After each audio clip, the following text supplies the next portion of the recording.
when you talk about like the noise and all that, Put the 20 that's in just the a, heartbeat.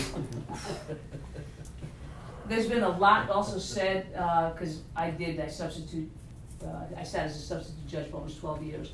And the other thing is, well, all I did was preside over, traffic tickets. For starters, no I didn't.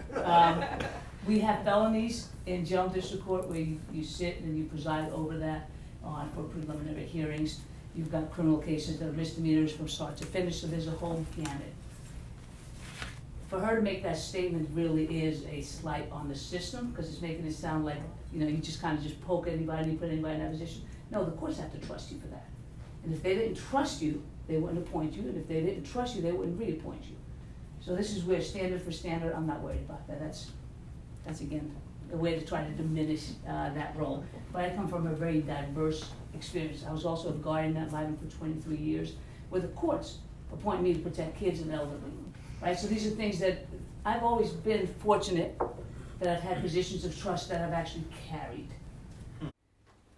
As a substitute judge, I had the chance for about almost 12 years to see how the criminal justice system works. And this is where kind of was my biggest eye-opener. Because as an individual attorney, I'm working with different people at different times.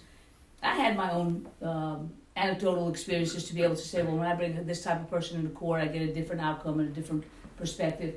But seeing as a judge in the same courtroom where I'm presiding over criminal cases, where somebody's charged with a serious misdemeanor or at a preliminary hearing for serious felony, that they come before you and I'm seeing, depending on who the prosecutor is, depending on who the accused is, depending on what the situation is, that they're coming with different agreements and different resolutions.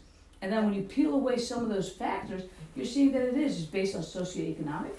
Who's the lawyer for that person? Because if I've got a good lawyer in front of me, that individual's going to get a better outcome. If I have somebody who's got a different background as far as their nationality, that may affect it. The color of their skin, that may affect it.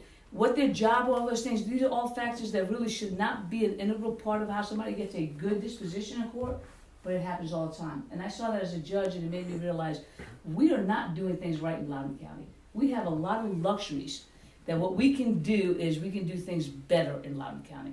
And how we do things better is by making sure that whoever walks into that courtroom is not afraid of the F word. And that is that they're going to be treated in a fair manner.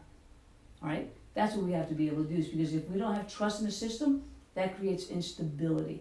That creates fear in our community, and that also makes us unsafe because then we're not willing to go into the courthouse and take care of our business. If I'm not feeling comfortable that I can call the police and make a complaint of a crime, I'm not calling the police. I'm trying to take care of stuff at home, or I'm maybe subjecting myself to greater harm because I don't know what they're going to do to me. So these are the things that we have to think of as a community as to why is it so important for the office of the Commonwealth Attorney to be led by somebody who is a person who understands what our community needs are, who also understands what we need to do to make the better changes,